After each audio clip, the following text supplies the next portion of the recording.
अस्सलामु अलैकुम वरहमतुल्लाहि वबरकातुह।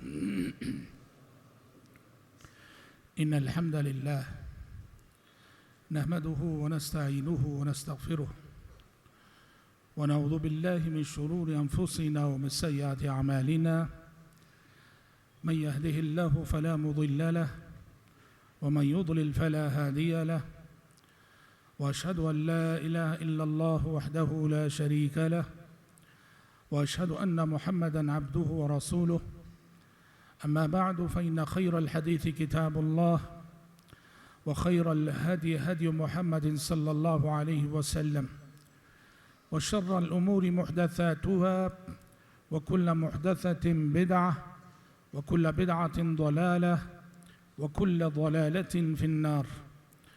अऊज़ु बिल्लाहि अस्समीइल अलीम मिनश शैतानिर रजीम मिन हमज़िही व नफ़्ख़िही व नफ़्सिही।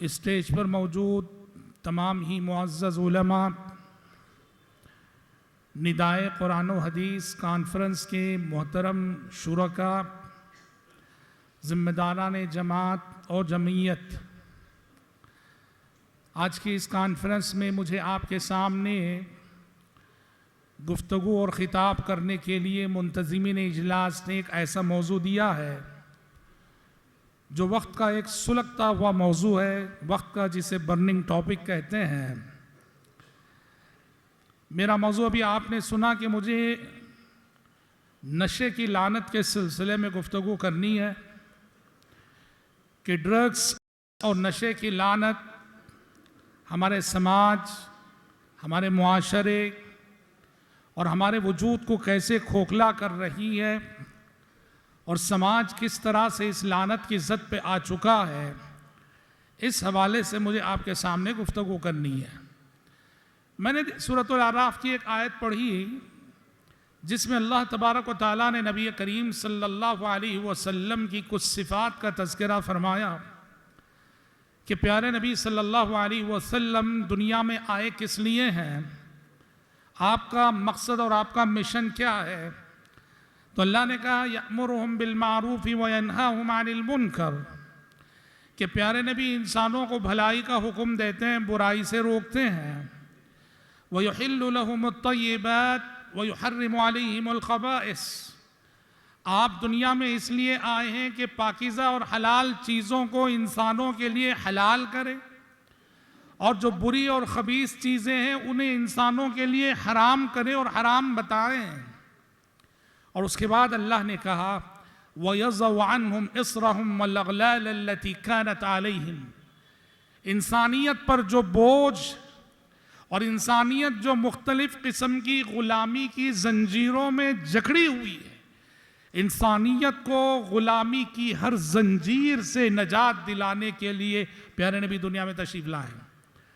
इस आयत में अल्लाह रब्बुल इज़्ज़त ने जो फरमाया कि प्यारे नबी दुनिया में आए हैं इंसानों को हर किस्म की ग़ुलामी की जंजीरों से रिहाई दिलाने के लिए, तो देखो दुनिया में ग़ुलामी कई किस्म की होती है। सबसे बदतरीन ग़ुलामी गैरुल्लाह की ग़ुलामी है, जिसे हम शिर्क कहते हैं। यह सबसे बदतरीन ग़ुलामी है। शिर्क की ग़ुलामी के बाद दूसरी कौमों की मरऊबियत को लेकर ज़हनी ग़ुलामी, ये भी ग़ुलामी की बदतरीन शक्ल है। लेकिन ग़ुलामी की एक शक्ल ये भी है कि इंसान गलत किस्म के आदात और गलत किस्म के अतवार का ग़ुलाम बन जाए, यूँ ग़ुलाम बन जाए कि वो आदत उससे छूटी नहीं जाती है, उसको अपनाए बग़ैर वो जी नहीं पाता है, उस आदत के आगे वो मजबूर हो जाता है। जैसे ज़माने क़दीम में शराब की लानत थी, तो ज़माने हाजिर में ड्रग्स और नशे की लानत है। हज़रात, ड्रग्स और नशे के सिलसिले में हम उलमा आपको क्या बताएंगे ये समाज से ताल्लुक़ रखने वाला मौजू है। समाज को हमसे बेहतर आप लोग जानते हैं। ड्रग्स की ये लानत समाज और मुआशरे को कहाँ ले गई है और ड्रग्स के मामले में मुआशरा कितना बिगड़ चुका है, ये मुझसे बेहतर आप जानते हैं। ये किसी एक शहर का मसला नहीं, किसी एक स्टेट का मसला नहीं, किसी एक मुल्क का मसला नहीं। ड्रग्स का मसला ये इंटरनेशनल मसला है, क्योंकि ये इंटरनेशनल तिजारत है। ये एक ऐसी बदतरीन तिजारत, अखलाक को बिगाड़ने वाली, किरदार को बिगाड़ने वाली, नस्लों को बिगाड़ने वाली, ज़हनो फिक्र को बिगाड़ने वाली, इंसानियत सोच तिजारत है ये। इसलिए आलमी मसला है। शहर परेशान इससे, हुकूमतें परेशान इससे, हमारा मुल्क परेशान इससे, सारी हुकूमतें परेशान इससे। और इसीलिए दुनिया की बहुत सारे ममालिक में इस लानत में जो लोग मुब्तला, या यूं कहिए जो ड्रग्स की तिजारत करते हैं, ड्रग्स का बिजनेस करते हैं, दुनिया के बहुत सारे ममालिक सीधे सीधे सजाए मौत देते हैं। ड्रग्स की लानत में जो लोग मुब्तला होते हैं, इसका कारोबार करते हैं, बिजनेस करते हैं, सीधे सीधे सजाए मौत। वो बात खलीजी ममालिक की हो सर फहरिस्त, या फिर यह कि दूसरे और मगरबी ममालिक हो, बाकायदा ड्रग्स के ताजिरों को सजाए मौत दी जाती। देखो अक्ल है ना, अक्ल बहुत बड़ी नेमत है। अल्लाह ने इंसान को कायनात की दीगर मखलूक़ात से जो मुमताज़ किया है, अक्ल के ज़रिए से। अक्ल ही के ज़रिए इंसान अच्छे और बुरे में तमीज़ करता है, नफ़ा और नुकसान में तमीज़ करता है, दोस्त और दुश्मन में तमीज़ करता है। नशा, ड्रग्स की लानत ये करती है कि इंसान की अक्ल को माऊफ कर देती है, और इंसान अक्ल से पैदल होकर ऐसी हरकतें करने लगता है कि शायद जंगल का दरिंदा भी ऐसी हरकतें नहीं करता। इसीलिए शराब को उम्मुल खबाइस कहा गया। शराब सिर्फ शराब हो तो उम्मुल खबाइस है, और ड्रग्स तो शराब के मुकाबले में कई गुना बढ़कर खतरनाक है। अहादीस में प्यारे नबी ने क्या फरमाया, इंसानी जिंदगी को शराब कैसे मुतासिर करती है और इंसान को कहां तक ले जाती है। प्यारे नबी ने फरमाया कि एक खातून, बदकार औरत, जानिया औरत, उसका दिल आ गया एक ऐसे नौजवान पर जो बड़ा इबादत गुजार था। सुनन नसाई की हदीस है, बनु इसराइल का वाकया है। उसने किसी तरह से उस नौजवान को वरगला कर, बहला कर, फुसला कर अपने कमरे में बुला लिया और दरवाजे बंद कर दिए, और उस नौजवान को धमकी दी कि 3 काम है, 3 में से कोई काम ये करना जरूर है तुझको, या तो मेरे साथ बदकारी कर, या फिर वहां एक बच्चा था, कहा इस बच्चे का मर्डर कर, या नहीं तो वहां एक शराब का मटका रखा होता, कहा शराब पी। कहा कि इन 3 कामों में से कोई काम तुझे करना ही है, और अगर तू कहता है कि कोई काम नहीं करेगा, अभी चिल्लाऊंगी मैं और लोगों से कहूंगी कि तू मेरी इज्जत पे डाका डालने के लिए आया था, चिल्लाऊंगी, तुझे बदनाम कर दूंगी। परेशान हो गया, देखा कि 3 बुराइयां उसके सामने है, नौजुबिल्लाह, एक जिना, एक कत्ल, एक शराब। वो कह रही है कि किसी एक न एक को करना है, तभी मैं तुम्हारा पीछा छोड़ूंगी। उसने सोचा इन तीनों में सबसे अखफ और हल्की बुराई शराब है, जिना से कमतर है, कत्ल से कमतर है, शराब पी लेते हैं।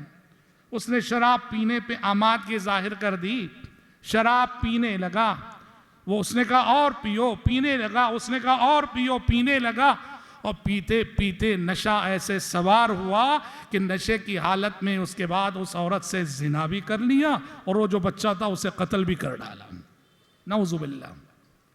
नशा इंसान के साथ ये काम करता है कि नशा लेने के बाद इंसान इंसान नहीं रहता, वह दरिंदा बन जाता है। देखते नहीं आप नशा लेने वाले इंसानों को किस तरह से सड़कों पे गिरे रहते हैं, पड़े रहते हैं, बस स्टैंडों में, रेलवे स्टेशनों में मक्खियां उड़ रही होती हैं। नशा इंसान को इंसानियत के दायरे से बाहर निकाल देता है। इसलिए भाइयों याद रखना, ये आफतों की आफत है, ये मुसीबतों की मुसीबत है, ये बलाओं की बला है। समाज में जितने जराइम हो रहे हैं सबका बुनियादी सबब नशा है। जितने कितने मर्डर हो रहे हैं जिसका सबब नशा है। रोड एक्सीडेंट्स जो हो रहे हैं उसका सबब नशा है। जिना के वाकयात, रेप के वाकयात जो हादिसात पेश आ रहे हैं सबब नशा है। नौजवान नस्लें तालीम में दिलचस्पी लिए बगैर ड्रॉप आउट हो रही हैं, सबब नशा है। नौजवान फैमिली लाइफ में नाकाम हो रही हैं, उनकी इज़्दिवाजी जिंदगी सक्सेस नहीं हो रही है, फैमिली लाइफ में नाकाम हो रहे हैं, सबब नशा है। ये आफतों की आफत और मुसीबतों की मुसीबत है। नशा लेने वाला जिंदगी के किसी मैदान में कामयाब नहीं हो सकता। न तालीम के मैदान में कामयाब हो सकता है, न तिजारत के मैदान में कामयाब हो सकता है, न हुनर के मैदान में कामयाब हो सकता है, और ना ही वो रिश्तों नातों को निभा सकता है। नशा लेने वाला इंसान न वो अपनी बीवी के लिए अच्छा शोहर बन सकता है, न वो अपने माँ बाप के लिए अच्छी औलाद बन सकता है, न वो अपनी औलाद के लिए अच्छा बाप बन सकता है, न वो अपनी बहनों के लिए अच्छा भाई बन सकता है। नशा इंसान को हर शोबे जिंदगी में नाकाम करता है, नामुराद करके छोड़ता है इंसान को। नई नस्लों के लिए इसीलिए ये बहुत बड़ा खतरा है। वालिदैन माँ बाप स्कूल भेजते हैं, कॉलेज भेजते हैं, किस लिए? पढ़ने के लिए। मगर क्या करें कि ये तालीमी मराकिज जहां हम अपने बच्चों को भेजते हैं कि वो पढ़ें, संवर कर आए, निखर कर आए, उन्हीं तालीमी मराकिज में जाकर हमारी नई नस्लें बिगड़ के आ रही हैं। नशा कहाँ बिकता है मालूम कीजिएगा? सोसाइटी में, समाज में, सिटीज में, शहरों में नशा जहां ज्यादा मिलता है उसमें सरफहरिस्त तालीमी मराकिज हैं, स्कूल्स हैं, कॉलेजेस के कैंपस हैं, यहां नशा सबसे ज्यादा बिका करता है।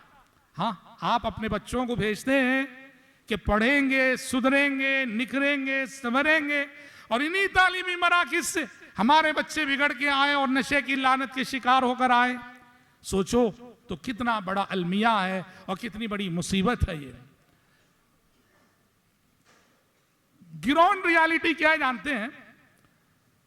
मैंने आज की इस गुफ्तगू के लिए हमारे दो ऐसे साथी हैं जिनको मैं जानता हूं जो इस मैदान में काम करते हैं। किसके पीछे? ये जो समाजी खिदमत गुजार हैं, जो ड्रग्स लेते हैं, हमारे लड़के लड़कियां, बच्चे बच्चियां, उनके सिलसिले में माशाल्लाह उनकी इस्लाह और तरबियत के सिलसिले में काम करने वाले हमारे कुछ नौजवान हैं।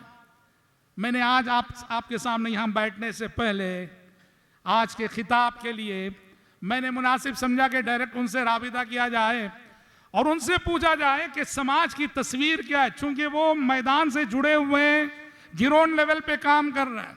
तो हमारे एक साथी तमिलनाडु में काम करते हैं, ये नशा से मुतासिर नौजवानों के पीछे, और एक साथी इसी शहर बेंगलुरु में काम कर रहे हैं। उनकी रिपोर्ट क्या है जानते हैं? मुख्तसर में बताऊं, तमिलनाडु के हमारे जो साथी हैं, कल मैंने उनसे पूछा कि आप जो ये खिदमत कर रहे हैं, हमारी नौजवान नस्ल की सूरत हाल क्या है, समाज की सूरत हाल क्या है? उन्होंने क्या कहा जानते हैं? बहुत रोए वो, यकीन कीजिए, बेचारे दर्दमंद दिल रखते हैं, और खिदमत वही कर सकता है जिसके सीने में दर्दमंद दिल हो। दर्दमंद दिल जिसके सीने में ना हो, खिदमत नहीं कर सकता। बेचारे बताते हुए रोने लगे, कहा कि क्या बताओ, समाज हमारा इतना बिगड़ा हुआ है, इतनी तल्ख हकीकतें हैं। कहा कि कितने घर ऐसे हैं नशे के सबब कि शोहर पीते पीते मर गया, बीवी, नौजवान बीवी बेवा हो गई, छोटे बच्चे यतीम हो गए, पीते पीते शोहर जवानी में मर गया, अब बीवी बेवा, बच्चे यतीम, कोई सहारा नहीं, कोई आसरा नहीं। कहा बेशुमार किस्से ऐसे घरानों के। कहा कितने घर ऐसे हैं कि शोहर कमाता नहीं है, सुबह नशा, शाम नशा, दिन नशा, रात नशा, बेचारी बीवी जाती है, कमा के आती है, और वो कमाई भी घर में चूल्हा नहीं जलता है, जबरदस्ती बीवी को मार पीट के वो पैसा लेता है, बीवी की कमाई से भी जाके नशा करता है। कहा बाज घराने ऐसे हैं कि बीवी नहीं, बेटी को नशा और बाप मजबूर करता है कि जा कमा के ला। बेटी जाती है नशा करने वाले बाप के लिए, बेटी कमा रही है, और बेटी जब कमाने जाती है तो इस रास्ते में कहीं कहीं उसकी आबरू और इज्जत भी लुटती है, और इस बाप को कोई एहसास तक, शूर तक नहीं। कहा कितने घर ऐसे हैं कि बेचारी माँ बाप की ये लानत देखकर माँ अपनी बच्चियों की शादी के लिए पाई पाई जमा करके रखती है, और ये नशा ले करने वाला बाप ऐसा है कि वो बच्चियों की शादी के लिए जमा की गई सारी पूंजी लेके खर्च कर लेता है। बच्चियां 40 साल की उम्र की हो गई हैं, अब उनकी शादी नहीं हो रही है।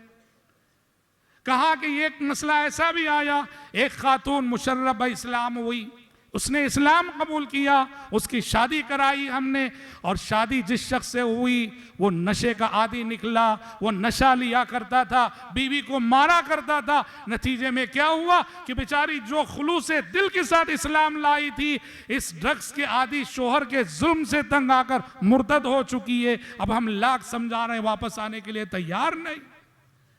कहा कि एक मंजर ये भी है, अमीर घरानों के बच्चे, मालदार घरानों के बच्चे मंदिरों के पास बैठ के भीख मांग रहे हैं नशे के लिए, क्योंकि नशा जाहिर बात है कि वो पैसे के बगैर और मामूली कीमत में भी नहीं मिला करता। घर वाले जब पैसा देना बंद करते हैं उसे तो बहर कीमत नशा चाहिए।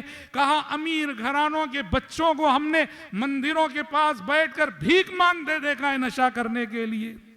ये रिपोर्ट थी हमारे उन साथी की जो तमिलनाडु के हैं। बेंगलुरु के एक साथी हैं जो माशाल्लाह अरसे से इस मैदान में काम करते हैं। हमने उनसे बात की, हमने कहा कि इस सिलसिले में आपके पास क्या तजुर्बात हैं और क्या रिपोर्ट है। उन्होंने भी बड़े दर्दनाक हकाइक सुनाए, यकीन नहीं आता मेरे भाइयों। पहला ही वाकया उन्होंने सुनाया, कहा कि मौलाना यकीन करेंगे एक केस हमारे पास ऐसा आया, उन्होंने भी हमारे पास तस्वीरें भेजी हैं, ख्याली बात ना की, वीडियोस भेजे हैं, तस्वीरें भेजी हैं जो कि अमानत है, दिखाने की चीज नहीं है। बहरहाल उन्होंने कहा एक केस हमारे पास एक लड़की का आया जो हाफिज़े कुरान है, हाफिज़े कुरान है और हज की हुई है, शादी अभी नहीं हुई है, हाफिज़े कुरान है, हज की हुई है और नशे की लानत में मुब्तला है, वल्इयाज़ु बिल्लाह। हाफिज़े कुरान, कहां जा रहा हमारा समाज? कहते हैं कि एक मरतबे हमें रिपोर्ट मिली एक लड़की के सिलसिले में कि उसका रेप हुआ। हमारी टीम गई तो तहकीक करने पे पता चला कि मसला रेप का नहीं है, वो मसला ही कुछ और है। कहा क्या मसला है? ये जो लड़की है उसका नाम भी उन्होंने बताया, हमारे पास महफूज है। कहा कि मसला असल में ये है, ये नशे की आदी लड़की है, ड्रग्स ले के जो है नशे की आदी हो चुकी है लड़की, और नौजुबिल्लाह एक ऑटो ड्राइवर उसको रखकर धंधा चलाता है जिस्म फरोशी का। कहते हैं कि उस लड़की के साथ बैठे हम लोग, उसको एतमाद में लिया और उसको हमने मेरे हाल हमदर्दी का इजहार करके उससे सारी रिपोर्ट ली। कहने लगे उसने 40 लड़कियों के नाम दिए, फोन नंबर के साथ, एड्रेस के साथ। कहा कि ये मेरी सहेलियां हैं, ये 40 की 40 लड़कियां नशे की लानत में मुब्तला हैं। और ये किस कहां की जानते हैं? 3 एरिया बेंगलुरु के, शिवाजी नगर जहां हम हैं, शिवाजी नगर, सबसे पहले टैनरी रोड, शिवाजी नगर और आरटी नगर। कहा कि इन 3 एरियो की ये 40 लड़कियां हैं, फोन नंबरों के साथ और एड्रेस के साथ उसने सबूत दिए। ये सब नशे की लानत में मुब्तला है। समाज कहां जा रहा है हमारा? आंख बंद करके गुजर जाओ तो कुछ नहीं, और आंख खुली रख कर अगर देखोगे वल्लाह नींद हराम हो जाएगी कि हश्र के मैदान में अल्लाह को हम क्या जवाब देंगे। आखिर समाज के तय हमारी जिम्मेदारी बहुत अजीम है। एक फैमिली के बारे में उन्होंने बताया, बेंगलुरु के हमारे उस साथी ने कहा कि एक फैमिली की सूरत हाल ऐसी है, बेटा नशे का आदी हो गया है, ड्रग्स का आदी हो चुका है। अब वो सारी फैमिली को कैसे परेशान कर रखा है। फैमिली ने परेशान होकर पुलिस कंप्लेंट किया, पुलिस गिरफ्तार करके ले गई, पैसा उसा दे के फिर वापस आ गया, पैसा दे के छुटकारा पाके वापस आ गया। और आने के बाद ऐसे सितम उसने शुरू किए, बाप को घर से बाहर निकाला। और बाप डायलिसिस पेशेंट है, डायलिसिस पेशेंट बाप को घर से बाहर निकाला। घर में जमा होने नहीं देता। अब माँ पे जुल्म करता है कि मुझे नशे के लिए पैसा दे। माँ बेचारी घरों को जाती है, बर्तने मांझ मांझ के लाती है, और सूरत हाल ये कि उसका एक हाथ फ्रैक्चर हो चुका है, उसका एक हाथ फ्रैक्चर हो चुका है। ऐसी माँ पे उसे रहम नहीं आता, माँ पे जबरदस्ती करता है कि जा और बर्तने मांझ के कमा के ला के दे, मुझे नशा करना है। माँ बाप के साथ ये सुलूक। बहनें हैं उसकी, बहनों को पढ़ने नहीं देता, कॉलेज जाने नहीं देता, बहनों पे भी दबाव डालता है। और यहां तक बात पहुंची कि बहनों पे हमला करने लगा, उनकी मर्डर की कोशिश करने लगा। मेरे पास मौजूद है वीडियो तस्वीरों के साथ। वो बेचारी दोनों बहनें अपने इस नशे के आदि भाई के हमले के डर से अपना घर छोड़कर दूसरों के घर में जाके जी रही हैं, दूसरों के घर में जाके जी रही हैं। कहां जा रहा हमारा समाज? और हमारे साथी वो कहने लगे, जहां तक वो ऐसे वाकयात माँ बाप को मारने के, माँ बाप को पीटने के और माँ बाप को मर्डर की धमकी देने के, ये तो पूछो मत मौलाना, हर नशा लेने वाले नौजवान के घर की दास्तान है। सीधे सीधे माँ बाप अगर पैसा नहीं देते हैं, उसकी ख्वाहिश पूरी नहीं करते, सीधे सीधे मर्डर की धमकियां देता। अल्लाह अल्लाह, वक्त फुर्सत है कहां, काम अभी बाकी है। वक्त फुर्सत है कहां, काम अभी बाकी है। नूर तौहीद का इत्माम अभी बाकी है। मसला ये है, हम इसी समाज में रहते हैं और हमें इन हालात का शूर नहीं है। इसी मुआशरे में हम रहते हैं और ये सब उसी मुआशरे में हो रहा है जिसमें मैं और आप जी रहे हैं। क्यों हम इतने गाफिल हैं कि हमें अपने समाज के हालात की खबर नहीं, और इस सिलसिले में हम अपनी जिम्मेदारी और अपना फर्ज अदा करने से कासिर हैं। एक रिहाब सेंटर में हम खुद गए, हम 2-4 स्टाफ जामिया दारुस्सलाम के एक रिहाब सेंटर में गए। हम 100 से जायद वहां नशा लेने वाले मौजूद थे, जिनकी इस्लाह और तरबियत का एहतमाम वहां हो रहा था। वहां हमने किसे किसे देखा जानते उस रिहाब सेंटर में? MBBS डॉक्टर, MBBS डॉक्टर, अल्लाह अल्लाह, नशे का आदी है। अब वो उस लत को छुड़ाने के लिए आया हुआ है। पुलिस कांस्टेबल, हैदराबाद का था, पुलिस कांस्टेबल नशे का आदी है, वो लत छुड़ाने के लिए आया हुआ है। और खून के आंसू रोने की बात है, उसी सफ में एक हाफिज कुरान भी, शहर बेंगलुरु का, उसी सफ में एक हाफिज कुरान भी, शहर बेंगलुरु का। मैंने उससे पूछा, अल्लाह के बंदे हाफिज कुरान हो, इस लानत में कैसे मुब्तला हो गए? कहने लगा, मौलाना साहब, मेरे फ्रेंड सर्कल, मेरा दोस्त अहबाब ने मुझे बिगाड़ दिया। मेरे नौजवान साथियों, जिसे आप फ्रेंड कहते हो, जिसे आप फ्रेंड्स कहते हो, जिसे आप दोस्त कहते हो, इसकी दोस्ती अगर आपको इस रास्ते पे ले जाए तो आप उसे दोस्त समझकर जिंदगी की सबसे बड़ी गलती कर रहे हो। वो तुम्हारा दोस्त नहीं, दुनिया और आखिरत का तुम्हारा सबसे बड़ा दुश्मन है इब्लीस के बाद। जिसकी दोस्ती तुम्हें माँ बाप का बागी बनाए, जिसकी दोस्ती तुम्हें नशे की आदत डाले, जिसकी दोस्ती तुम्हें ड्रग्स लेना सिखाए, वो दोस्त नहीं है, वो तुम्हारा इब्लीस के बाद इस दुनिया में सबसे बड़ा दुश्मन है, याद रखना। इसलिए हमारी जिम्मेदारी बहुत अजीम है। इस सिलसिले में देखो, सबसे अव्वलीन जिम्मेदारी, इस पूरे माहौल के अव्वलीन जिम्मेदार कौन है जानते हैं? इस पूरे माहौल के अव्वलीन जिम्मेदार माँ बाप हैं। माँ बाप हैं। माँ बाप अगर माँ बाप होने की हैसियत से तरबियत का हक कमा हक अदा करते, औलाद यहां तक पहुंचे नामुमकिन है। ये माँ बाप का बेजा लाड़, माँ बाप का बेबेजा प्यार, माँ बाप की अंधी मोहब्बत, ये यही चीज है जो औलाद को बिगाड़ती है। जब तुम्हारा बच्चा बीड़ी पीना सीखता है, उसी वक्त उसकी गिरफ्त करो। जब तुम्हारा बच्चा सिगरेट पीना सीखता है, उसी वक्त उसकी इस्लाह करो। ये चैन सिस्टम है। ये नशे का सफर बीड़ी से शुरू होता है और होते होते नशे तक जाता है। अगर माँ बाप बीड़ी के मरहले ही में उसकी तरबियत करें, रोक दें, रुक जाए। और दूसरी चीज, नजर रखो अपने बच्चों की दोस्ती पर। हमारा बच्चा, हमारी बच्ची, हमारा लड़का, हमारी लड़की, इनका फ्रेंड सर्कल कौन है, कैसा है, ये किन के साथ उठते हैं, किन के साथ बैठते हैं, नजर रखो, ये बहुत जरूरी है। और खासकर कुछ अलामतें होती हैं जिनसे माँ बाप आसानी से पहचान सकते हैं कि हमारा बच्चा कहीं नशे की रुख पे तो नहीं जा रहा है। रातों में जागना और दिन भर सोना, रातों में घर से गायब रहना, समझिए ये सब अलामतें ड्रग्स लेने वालों की।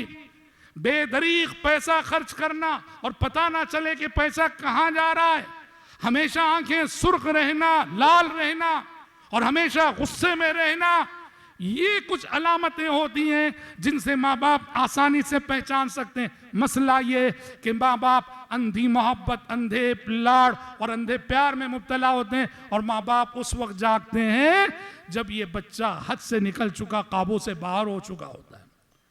अव्वलीन जिम्मेदारी माँ बाप की है और फिर हम सब की है, हम सब की है। ये ना समझो कि किसी का घर जल रहा है, वो आग है, उसे मेरे घर तक पहुंचने में ज्यादा देर न लगेगी, आपके घर तक पहुंचने में ज्यादा देर न लगेगी। आज किसी का घर जल रहा है, बुझाने की फिक्र करोगे, तुम्हारी नस्लें महफूज रहेंगी। अगर ये कह के खामोश रहोगे, अरे घर तो फलां का जल रहा है, ये आग तुम्हारी, उस आग को तुम्हारी नस्लों तक पहुंचने में ज्यादा देर नहीं लगती और ज्यादा दिन नहीं लगते। समझ में आ रही बात? उलमा की जिम्मेदारी है मेंबरों मेहराब से कौम को इस जानिब तवज्जो दिलाना, अव्वलीन जिम्मेदारी उलमा की है। और उलमा के बाद मैं कहूंगा मस्जिद के जो जिम्मेदार हैं, सदर, सेक्रेटरी, मेंबर्स, ये मस्जिद की जिम्मेदारी बहुत अजीम जिम्मेदारी है, अजीम जिम्मेदारी है। ये एजाज नहीं है, ये जिम्मेदारी है। तमाम मसाजिद के जिम्मेदारों के लिए जरूरी है वो अपने आप को सिर्फ मस्जिद की चार दीवारी का जिम्मेदार ना समझें, बल्कि मस्जिद जिस मोहल्ले में है आप उस पूरे मोहल्ले के जिम्मेदार हो। हर मस्जिद को इस्लाह और तरबियत का जरिया बनाओ। हर मस्जिद में रजाकारों की एक टीम तैयार करो, जो टीम पूरे मोहल्ले में गली गली नजर रखे, कौन बच्चे हैं, कौन ग्रुप है। ये नशा लेने वाले हमेशा एक ग्रुप की शक्ल में होते हैं, उनका एक सर्कल होता है। नजर रखो, गली गली नजर रखो और मस्जिद लाओ उनको। और इस सिलसिले में हुकूमती इदारे भी मौजूद हैं, हुकूमती इदारों का ताउन करो, हुकूमती इदारों का ताउन लो, अपनी नस्लों को इस खतरे से बचाओ। और आखिरी बात जिसे कह के मैं अपनी जगह लेना चाहूंगा, जिस तरह हम और आप यानी मुसलमान मस्जिदें बनाने की फिक्र करते हैं, मोहल्ला मोहल्ला, गली गली मस्जिदें बनाते हैं, बहुत अच्छी बात है। जिस एहतमाम और जिस फिक्रमंदी से आप मस्जिद बनाते हो, जरूरी है हमारे लिए उसी एहतमाम और उसी फिक्रमंदी के साथ हर इलाके में एक रिहाब सेंटर कायम करें, हम जरूरी है। बहुत बड़ा एहसान होगा अगर आप किसी फैमिली के एक बच्चे को ड्रग्स की लानत से बचा लेते हो। अरे जिंदगी अजाब बन जाती है भाई। किसी खानदान में, किसी घराने में एक बच्चा हो जो नशे का आदी हो, अल्लाह अल्लाह, उस पूरे घराने की जिंदगी अजाब बन जाती है। जब वो घर में दाखिल होती है, माँ कांपती है, भाई बहन कांपते हैं, पता नहीं कब खुद हादिसा बन जाए या कब कोई हादिसा बर्पा कर दे। ऐसे में अगर किसी एक बच्चे को, एक खानदान के बच्चे को अगर आप सुधारने में, उसकी इस्लाह में, उसकी तरबियत में कामयाब हो जाते हैं, बहुत बड़ा सदक़े जारिया होगा। बहरहाल ये वक्त की बहुत बड़ी लानत है, ये वक्त की बहुत बड़ी आफत है, ये वक्त की बहुत बड़ी मुसीबत है, ये वक्त की बहुत बड़ी बला है। रब्बुल इज़्ज़त से दुआ है कि रब्बुल इज़्ज़त हम सबको, आप सबको, हमारे बच्चों को, हमारी आने वाली नस्लों को अल्लाह इस लानत से महफूज रखे। अल्लाह रब्बुल इज़्ज़त नशे के इस बला और वबा के सिलसिले में हम सब की जो जिम्मेदारी हम पे आयद होती है, उस जिम्मेदारी को समझकर अपना फ़र्ज़ निभाने की तौफीक नसीब फरमाए। अल्लाहुम्मा आमीन व सल्लल्लाहु वसल्लम अला खैरि खल्क़िही मुहम्मद व आलिहि व सहबिही अजमाईन।